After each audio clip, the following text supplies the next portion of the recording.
all of you, or at least some of you, a couple things. Either a highlight, something you don't want to forget from this week, or we didn't really debrief what we watched last night, the movie we watched. How many of you stayed and watched the movie? Most of you.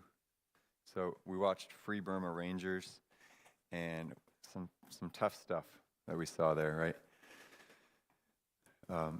So, yeah, I'd love to hear either something that you're kind of hanging on to. This is the last formal teaching time this week. Something you're hanging on to as you leave and go on from here. Or something that you'd like to talk about that you saw last night in that film.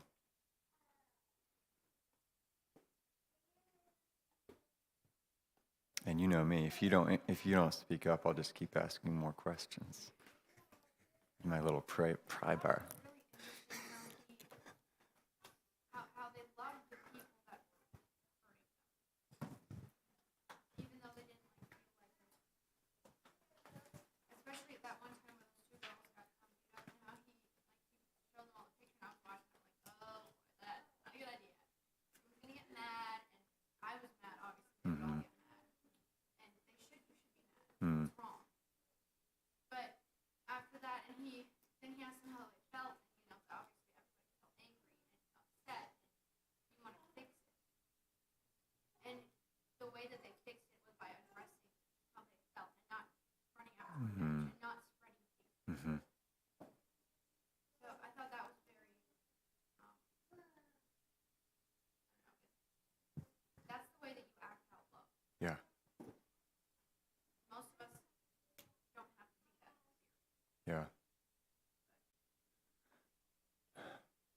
Or do we?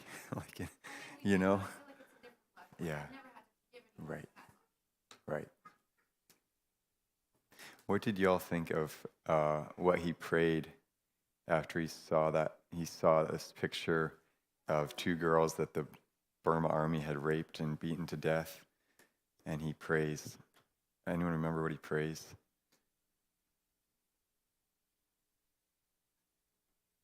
It's like, God, I want to kill every last Burma soldier out there. I really want to. What do you think of that? God already knows how we're feeling, so might as well just talk to him about it. Yeah. Y'all agree with that?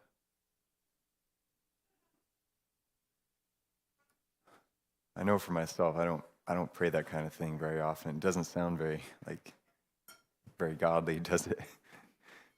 And yet, if you read the Psalms, they do that a lot. The psalmists are always doing that, praying exactly what they're feeling to God, because they know God is the one who has the resources to actually bring help and bring justice into this awful situation.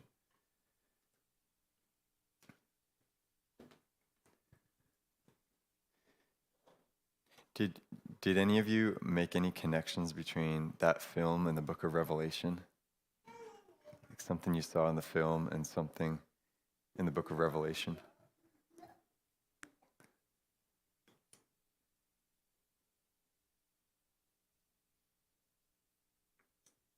Things are not as it seems. Say more about that. Not all the Burma soldiers were bad, and not all the soldiers were good, and not people that they were fighting were people too. They're not all the enemy. And Yeah. people that you think are the enemy, they're not always. People that you think are not the enemy, but sometimes are. Yeah. Right. Right. I love that line from the Russian author. I forget the name of the author, but it says the line between good and evil runs not between nations or between ethnic groups, between kingdoms, but through the heart of every man and woman.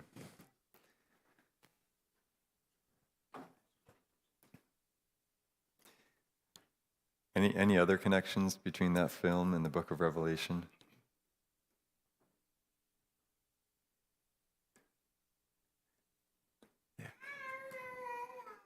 Just you see how bad things could get. It says in Revelation that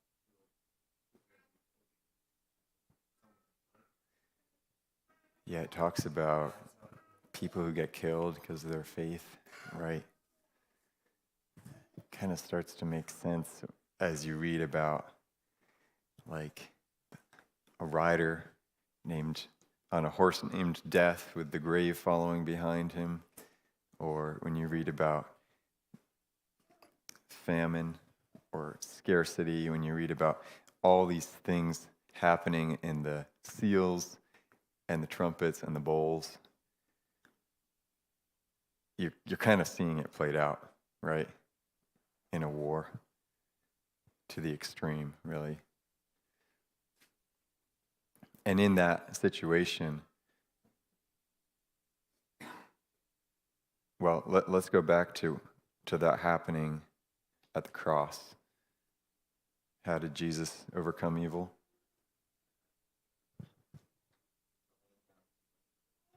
Yeah.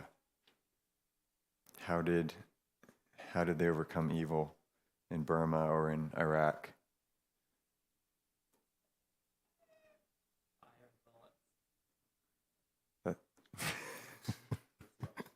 Meh. Where someone said love.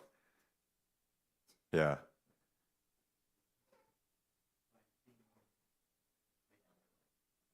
Yeah. What kind of resources did they have for that?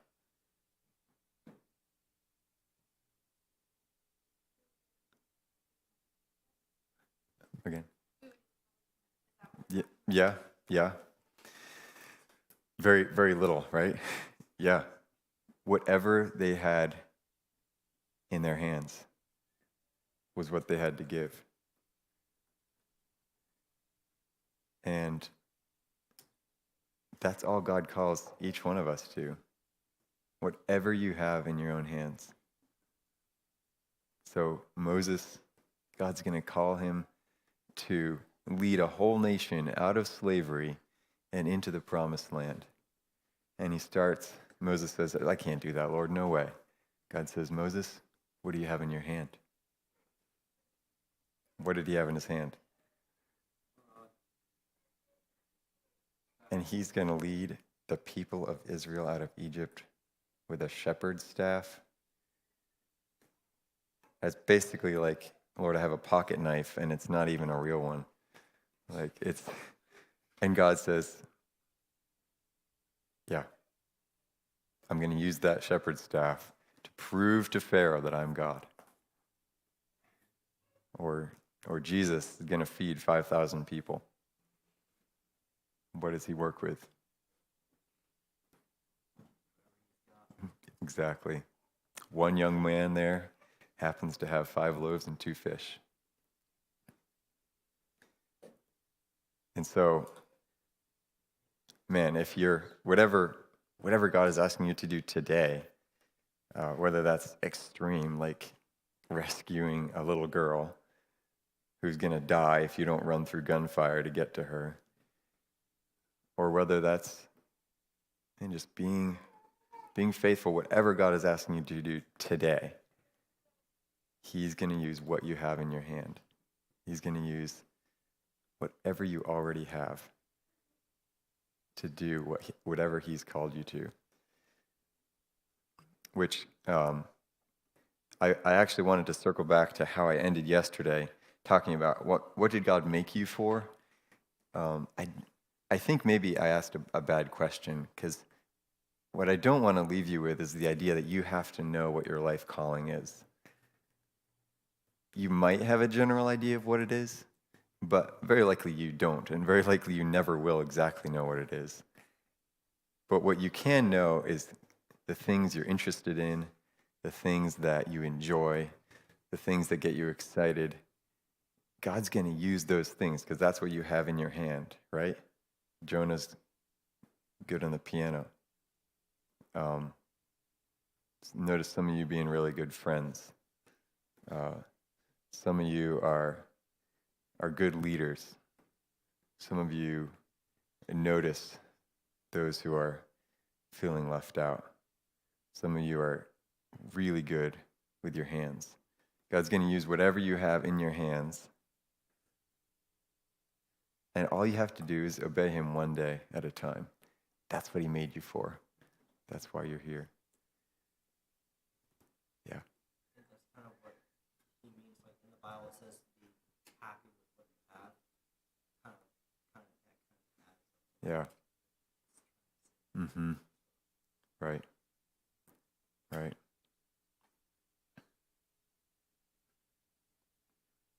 Any other connections between that film and the book of Revelation?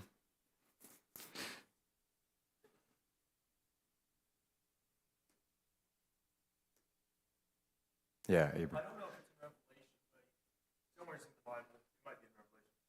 It says people are going to kill, make war in his name. Mm-hmm. He knows nothing of it. And that's what ISIS is. Yeah.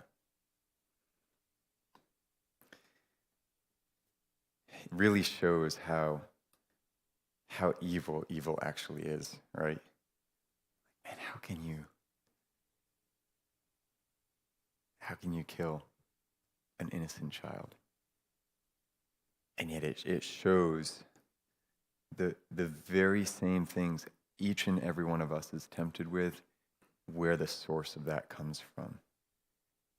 And when we say yes to sin, it shows what we're actually saying yes to, how evil actually is, how beastly the beast actually is, and where that comes from. And it's sobering, right? Even though we don't, most of us at least, hopefully haven't seen that kind of evil in the world. Anything else? I would just like to say props. Oh man. Right? It's crazy. Imagine risking your life just to film something. And why did they do that? Show what is going on around that area. Yeah.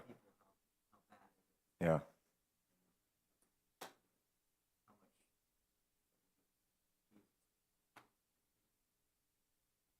much What did the camera guy have in his hand? Exactly. You think he ever felt like he shouldn't be there because he wasn't a medic? He wasn't a trained army guy. He didn't even know how to use the camera when he started, right?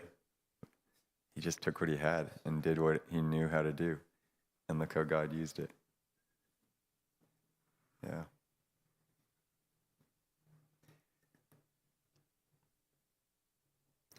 Anything else someone's taking home with them after this week? Something you don't want to forget from any day?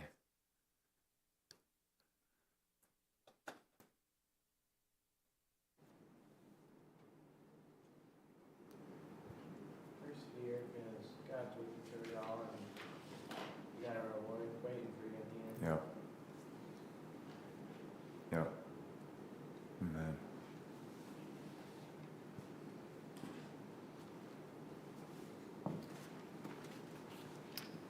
Well, I promised you all that we would be looking at the bride today. So, day one, we started with things are not as they seem, right?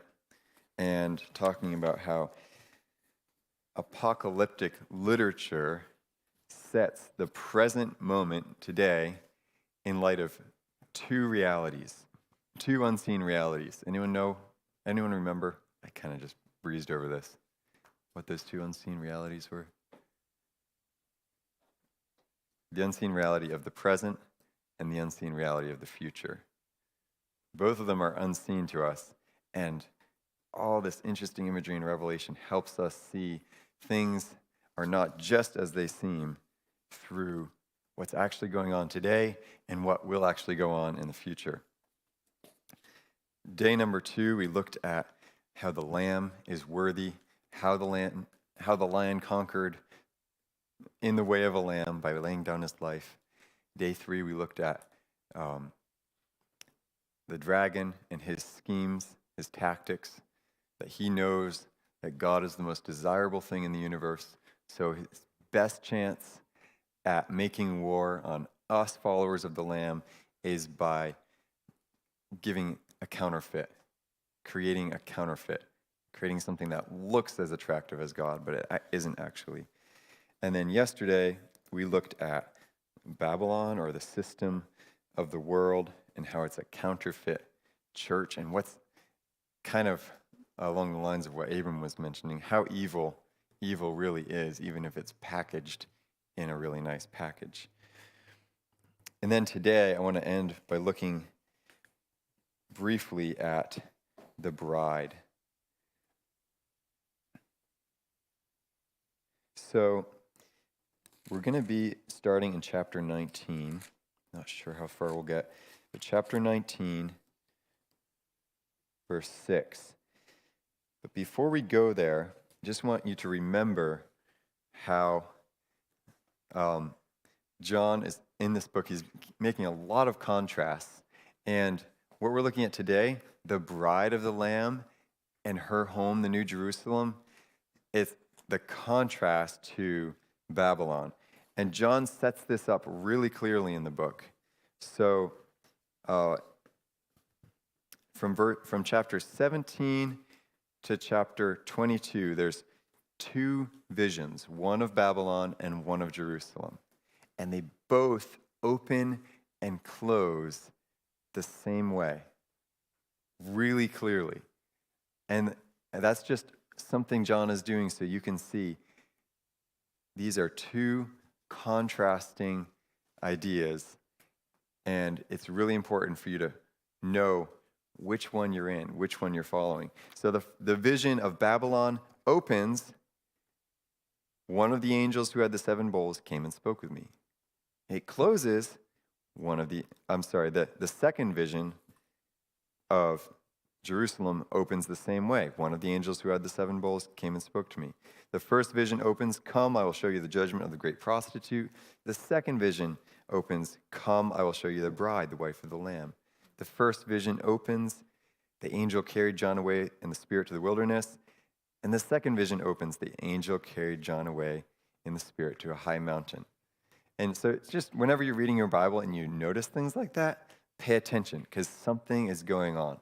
Most likely the author won't tell you, and now I am going to contrast Babylon and Jerusalem.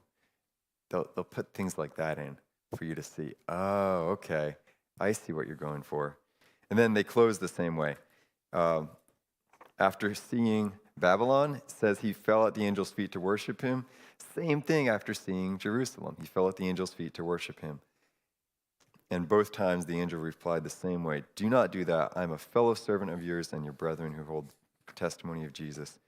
Worship God. So, all that to say, Babylon is a counterfeit.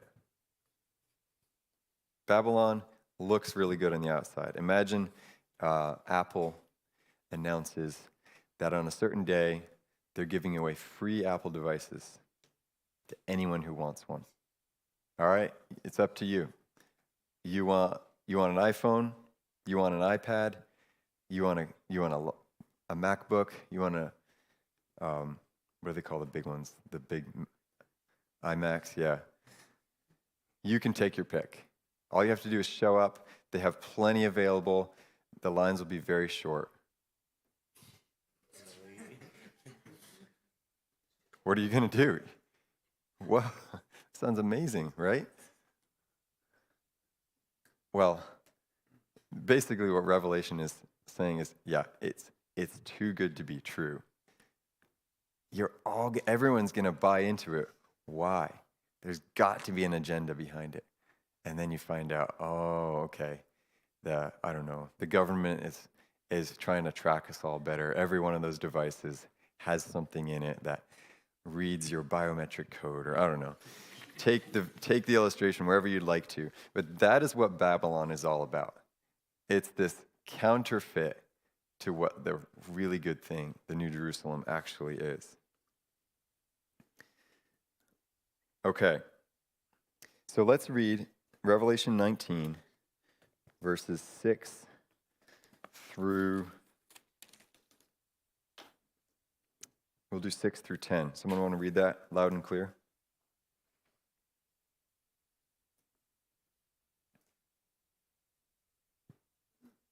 Go for it, Stefan. Then I heard again what sounded like the shout of a vast crowd, or the roar of mighty ocean waves, or the crash of loud thunder. Praise the Lord, for the Lord our God, the Almighty, reigns. Let us be glad and rejoice, and let us give honor to him, for the time has come for the wedding feast of the Lamb, and his bride has prepared herself. She has been given the finest of pure white linen to wear, for the fine linen represents the good deeds of God's holy people. And the angel said to me, write this, blessed are those who are invited to the wedding feast of the Lamb. And he added, these are true words that come from God. Then I fell down at his feet to worship him, but he said, no, don't worship me, I'm a servant of God, just like you and your brothers and sisters, who testify about their faith in Jesus. Worship only God, for the essence of prophecy is to give a clear witness for Jesus. All right.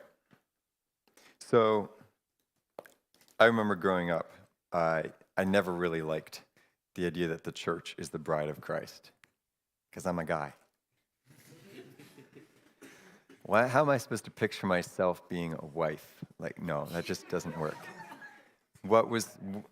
Someone tell me what was my problem there? How was I reading Revelation the wrong way?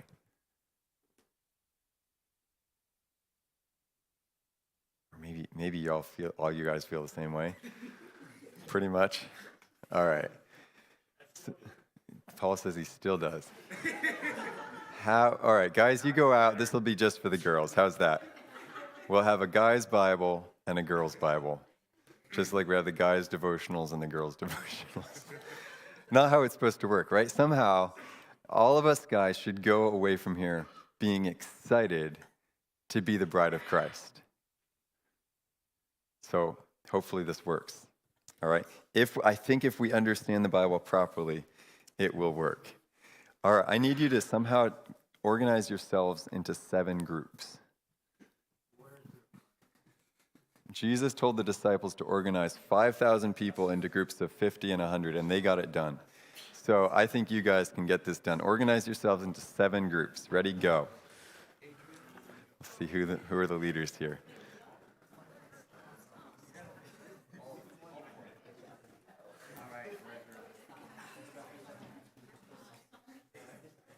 Good job.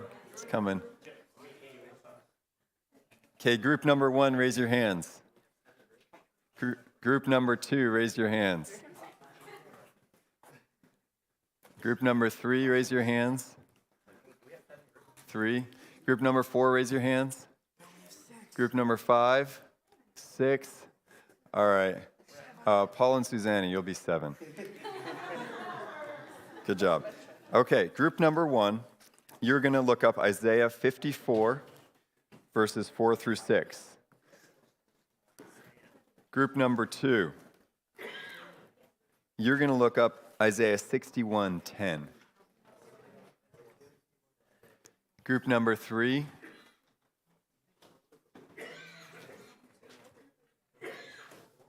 who's group number 3? Okay, you're looking up Jeremiah 2, verse 2. Group number 2 is Isaiah 61:10. Group number 3 is Jeremiah 2:2. Group number 4, Ezekiel 16:8 to 16. You have the longest one. Group 3 is Jeremiah 2:2. Group number 5, John 14:1 to 3. Group number 6, Ephesians 5:27 to 37. And group number 7, Paul and Susanna, 2 Corinthians 11:2. Anyone need me to repeat the passage? All right, before you read it, here's your assignment. You're going to read it and find in your passage at least one defining characteristic of the relationship between a bride and groom, which displays the relationship between Jesus and the church. Okay? With at least one defining characteristic of a bride and groom's relationship. All right? Got it? Okay, go for it.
Here's some good discussion going on.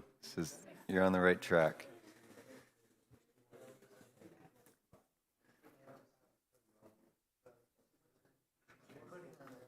So again, the question is, what is at least one characteristic of the relationship between a husband and wife, a bride and groom? One defining characteristic that you find in your passage. And does that tell you something about the relationship between Jesus and the church?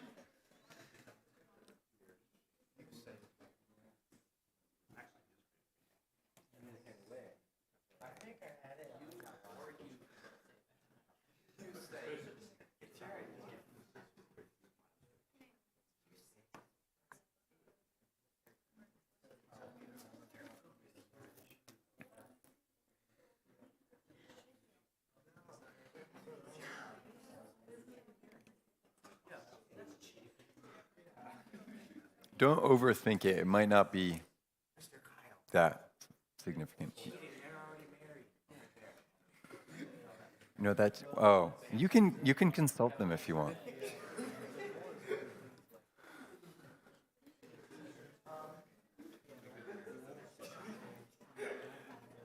Okay, if you feel like you're ready, I guess stand up. Raise your hand.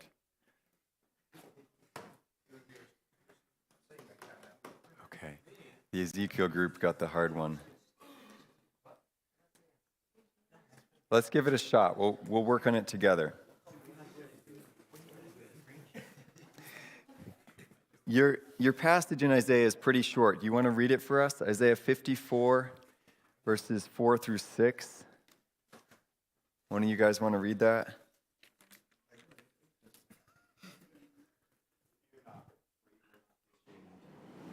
Be not confounded, for you will not be disgraced, for you will not forget the shame, for you will forget the shame of your youth and the reproach of your widows. You will remember no more. For your Maker is your husband, the Lord of hosts is his name, and the Holy One of Israel is your Redeemer. God of the whole earth he is called. For the Lord has called you when the wife is a living and grieved in spirit, but the wife of you when she is cast out, says our God. Okay, did y'all hear that? So, if you haven't quite figured it out in your group, don't worry. We'll help you when we get there. But in this passage in Isaiah, God says, people of Israel, your Maker is your husband. And why is that significant? there's something that they will not feel anymore. In verse 4. Did you find it?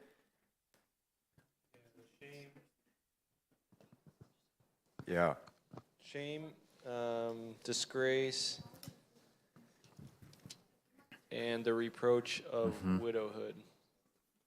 No more shame, no more disgrace, no more reproach. So I don't think this is quite, we don't feel this so much in our culture, and this is probably a good thing, but in those days, to be a single woman of marriageable age and not be married, there was an element of shame to that. It kind of implied that you were unlovable.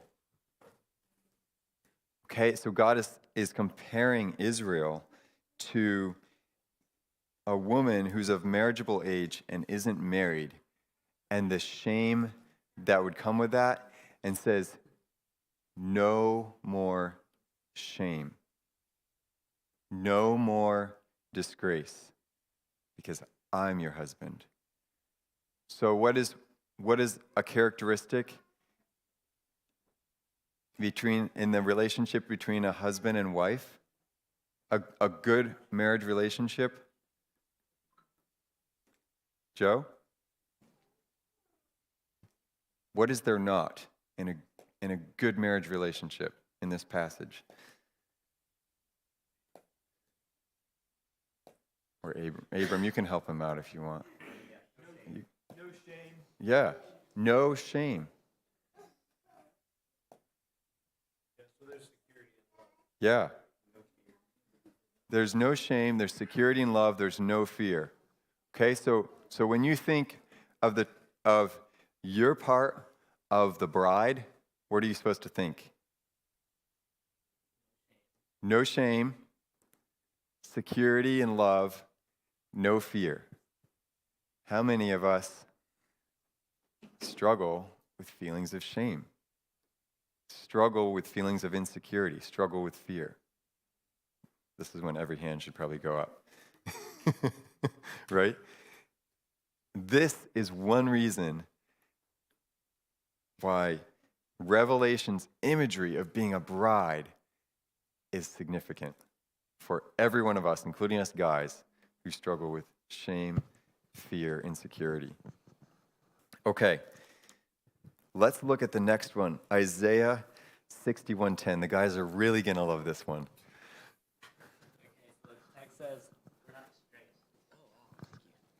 The text says, I will greatly rejoice in the Lord. My soul shall exalt in my God. For he has clothed me with garments of salvation. He has covered me with the robes of righteousness. As a bridegroom decks himself like a priest with a beautiful headdress, and as a bride adores herself with her jewels. So here we see that, like, the bride and the groom greatly rejoice in each other, I guess. Okay. And my soul shall exalt in my God. So as a groom, his soul will exalt in his bride, and vice versa. Yeah. And also, the husband and the wife, they dress up nicely for each other Yeah. to be more attractive or something. Do they? Y'all are laughing. Not funny.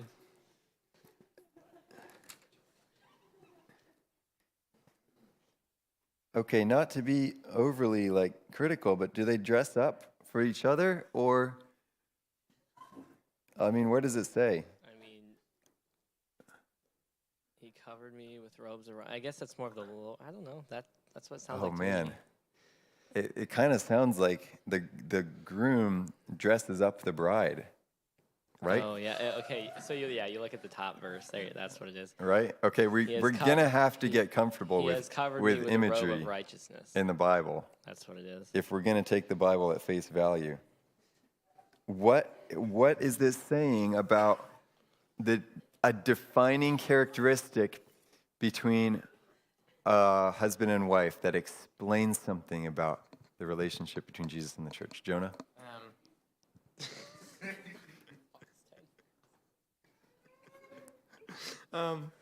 It's making me laugh, and I haven't even heard what you had to say. We'll come back to you.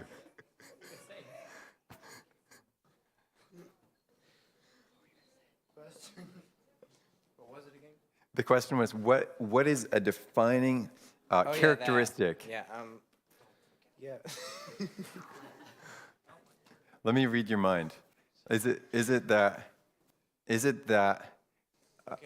Before I forget, God adorns the wife, Yeah. aka us, so God makes it to where we are fit to be His bride. Yeah. Right. I gotta get it out quick. Good job. God, did y'all hear that? God makes us fit to be His bride. So it's not like when you're dating, the boyfriend somehow makes the girlfriend better. But you could say that a couple highlights the good aspects of the other, right? And the point here is, who makes who beautiful?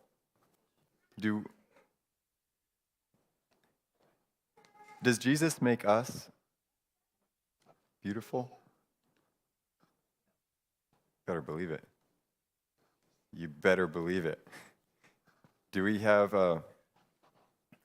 read the passage in Revelation? It says, it was granted to the bride to clothe herself in fine linen, which is the righteous deeds of the saints. There's a tension there.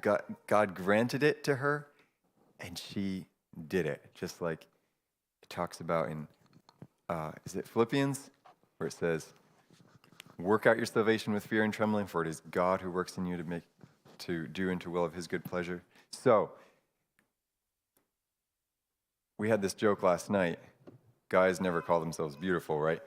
But find a better word for me. God makes you worthy. Good looking to Him.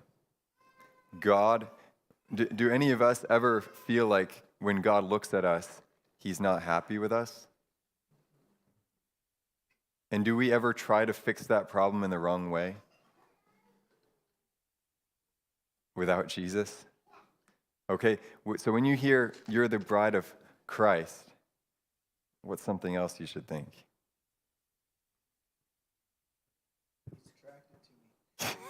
Thank you. Yeah, exactly. Because He died for me. And I'm in His Son, who He's perfectly pleased with. And part of that is, therefore I obey Him. There's righteous deeds that I do because I know He loves me. All right. Number 3 is Jeremiah 2, verse 2. Okay, the text says, thus says the Lord, I remember you, the kindness of your youth, the love of your betrothal, when you went after me in the wilderness in a land not sown. And we said that it indicates following His leadership, which would be the relationship between a bride and a groom. It indicates love, devotion, a desire to please, and also indicates trust because the bride is following Him into wilderness areas. Yeah, excellent. I don't think I need to add anything to that. I mean, this is about the way a bride feels toward a groom is devotion, right? Trust. So when we hear we're the bride of Christ, what's something else we should think?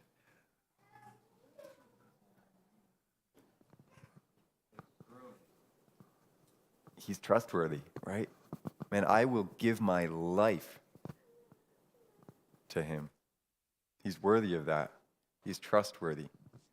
I am completely devoted. Whatever He tells me to do, I'm all in. Okay, group number 4 had the longest passage and probably the toughest one. Do you want to try to summarize it for us? One of you? God is talking to the people of Israel here. So basically, when we were reading it, we kind of we notice how much God loves us in contrast to how much we don't deserve it.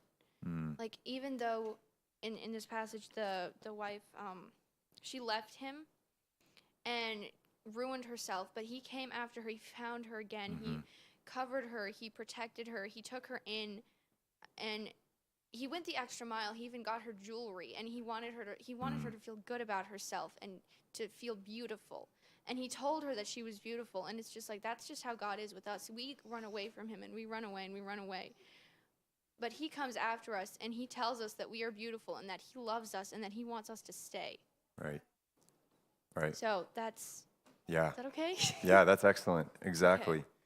Exactly. And I think he goes on, it's kind of a judgment passage, because he goes on to say, but even after all that, Israel walked away from God and gave herself to other gods.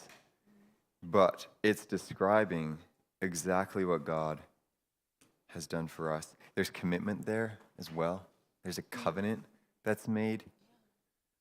So when we hear that we're the bride of Christ, we're thinking about how God has made us worthy by the covenant that he's made with us, by the commitment he has.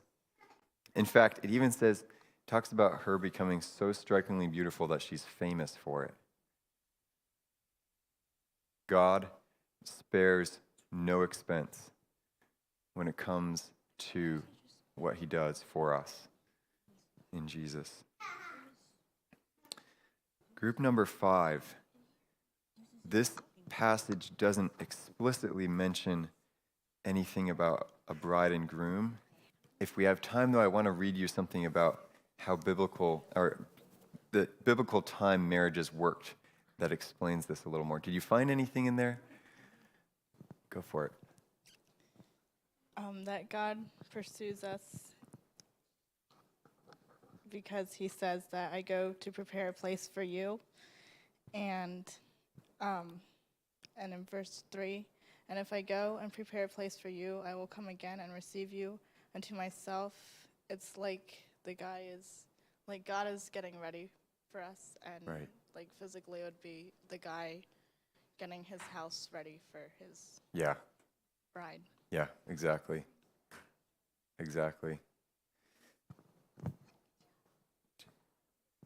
So maybe I'll just summarize. I was going to read this for you, but in biblical times, if my understanding is correct, what a marriage would start with would be a man, the groom, going to the bride's house and paying the price for the bride. Okay, there was a bride price, if you will. We think that's weird today, but that's just how it worked. Still how it works in many places. Jesus also paid the price for his bride. At that point in time, the marriage was set in stone. They were legally married. But they wouldn't be together. They wouldn't consummate their marriage for some months, maybe a year. The groom would be away, and during that time, he'd be preparing the house that they were going to live in. And once he was done, he would get the wedding all arranged, and then he would go back to the bride's house. And I don't know how common this was, but apparently it was fairly common to arrive around midnight. And the bride would know around when he was coming, but not like the exact day or hour. And she just had to be ready. And as the groom is coming with his wedding party, they cry, "The groom is coming, the groom is coming." And she has to come out and meet the groom. And then they go back to his house and they have like 7 days of a wedding party for all the guests. And you understand that some of Jesus' parables and stories make a little more sense. But in this passage is specifically about Jesus says he's going to prepare a place for us. So when you hear that you're the bride of Christ, what's something else you should think?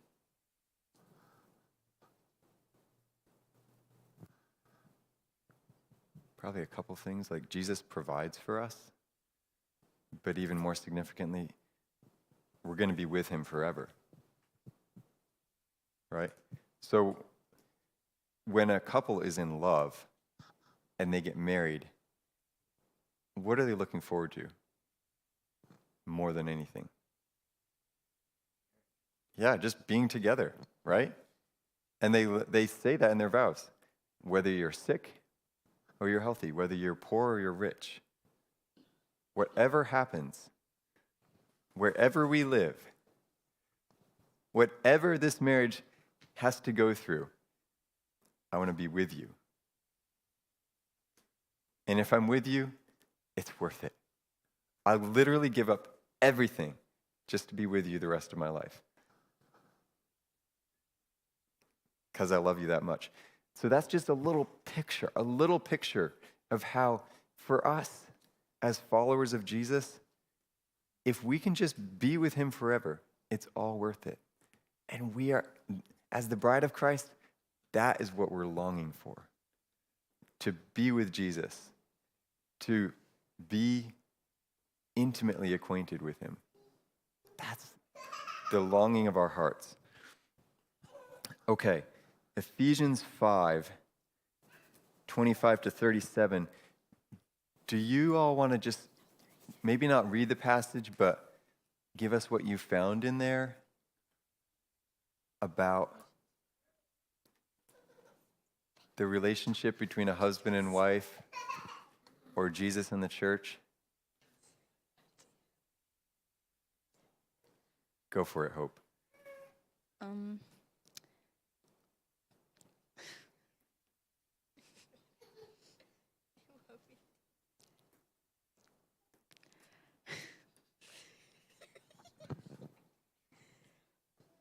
Well, we were reading it, and it starts out with.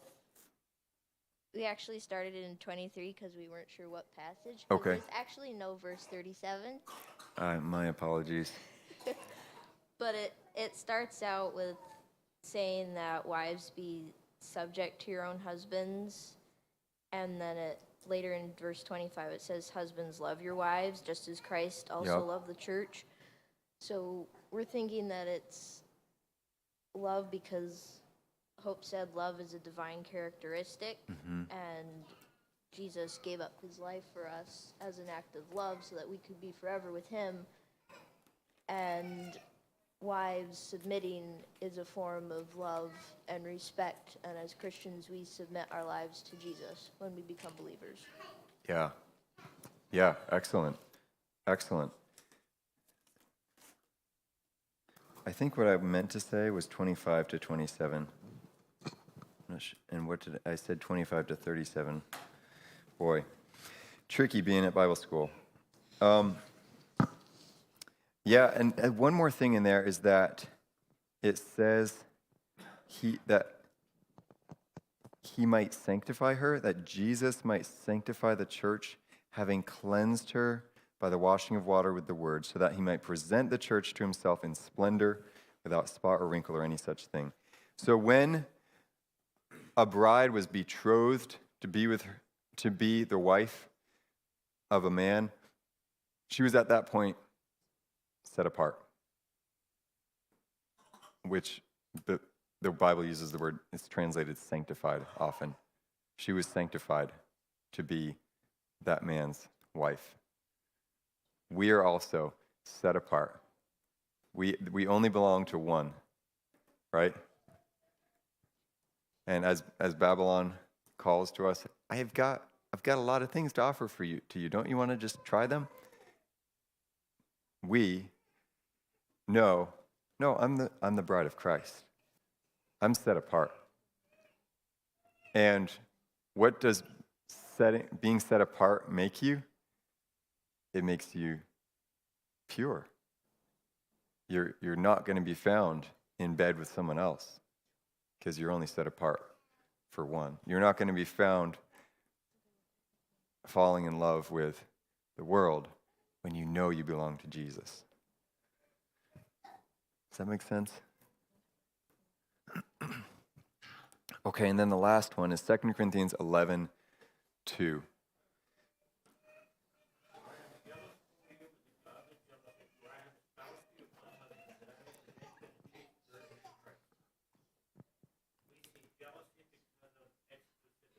Hmm. Yeah. Jealousy because of exclusivity. So we have 2 little children in our home, and the 2-year-old believes that I should always be available to him, only him. So he'll be fine until he sees me holding the 1-year-old. And then you want to see jealousy, you will see jealousy.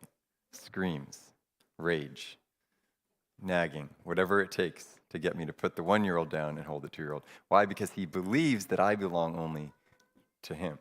Now, he's not right about that, but we are right in believing that we belong only to Jesus. And so Paul, the apostle, is saying, I see you guys starting to hang out with the world, and I'm jealous. I'm really jealous because I betrothed you to one husband. You only belong to Jesus. All right, we've got a few minutes left. Does that make sense of what it means to be the bride of Christ? A little bit more?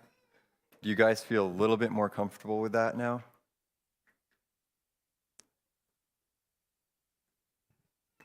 See some hesitancy. It's God's image for us, and we might as well embrace it. That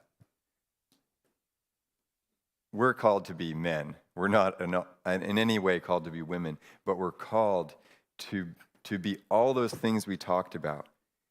No humiliation or disgrace. Made beautiful and worthy by God. Devoted only to God. United to God with a covenant, knowing God's commitment to us. That God spares no expense to make us his own.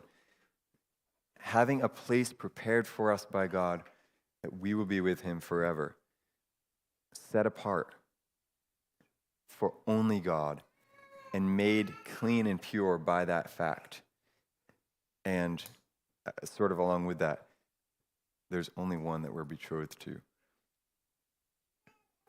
Now, I wanted to read the last part of Revelation where it talks about heaven. We don't have time for that, but what I'll do is I'll print out the worksheet that I was going to give to you, and if you want to spend some time on your own studying Revelation 20 and 21. No, it's 21 and 22. I think all of you can pretty much come up with exactly what I came up with as you read these passages and study the worksheet. Heaven is mind-blowing. And it's not in any way boring or tend to think of it as it's not as physical as this world, so it's not as real as this world. I think it's actually more real than this world. So why don't we close by asking God to give us a taste of heaven here and now so that we'll long for it even more. Tastes of heaven can come in all sorts of different ways. When Jesus said the kingdom of God is at hand and demonstrated that through setting people free from demons, through healing people, through showing people how much he cared for them, those were all little tastes of heaven that demonstrated that the good news of God's kingdom was available to people to receive. So let's just close by saying, Lord, I want to taste heaven in a greater way because I want to long for you even more, and then expect God to answer that in some way in the coming days or weeks. Lord, even though heaven is something we struggle to understand, it's got to be amazing, because this bride imagery is pretty amazing, what it is to belong to Jesus. So each of us probably has a little bit of a mental picture of what heaven is. We're just asking, would you give us another taste of heaven in some way in our lives? Personally, we want a touch from you that will give us a greater longing for everything we just talked about, for that devotion to you, to be with you forever, for freedom from shame and fear, for the purity of heart, for everything of what it means to be your bride. Please give us another taste of your presence, of heaven itself. In Jesus' name, amen. Okay, you're dismissed. I'll leave the worksheets about Revelation 21 and 22 on the tables. If you want to collect them, they'll be blue and purple. And any announcements, Will, for tonight or tomorrow?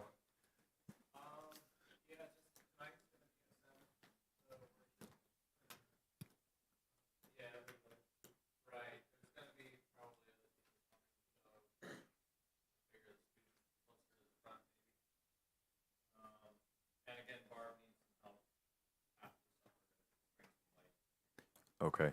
And do you want to clear the tables and set up chairs, or just leave it as is?